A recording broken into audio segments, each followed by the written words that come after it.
Chapter 12 નિવેશ, ઇંગ્લિશમાં એને ઇનપુટ કહેવાય. નિર્ગમ, ઇંગ્લિશમાં એને આઉટપુટ કહેવાય. પ્રક્રિયાનો ઉપયોગ, ઇનપુટ અને આઉટપુટ પ્રક્રિયાનો ઉપયોગ.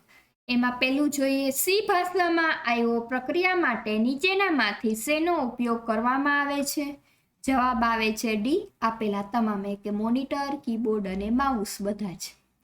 બીજું, નીચેનામાંથી કયા સાધન દ્વારા પ્રોગ્રામમાં ઇનપુટ શક્ય છે? જવાબ આવે છે એ, કીબોર્ડ. ત્રીજું, નીચેનામાંથી કયું વિધેય ઇનપુટ માટે નથી? જવાબ આવે છે સી, પુટ્સ. ચોથું, પ્રિન્ટ એફ ક્રિસાનું પરિણામ શું મળશે? જવાબ આવે છે સી, ક્રિસા. પાંચમું, સ્ટ્રિંગ સ્વીકારવા માટે નીચેનામાંથી કયું વિધેય વધુ યોગ્ય છે? જવાબ આવે છે બી, ગેટ્સ. અહીં આપણું ચેપ્ટર પૂરું થાય છે. Thank you.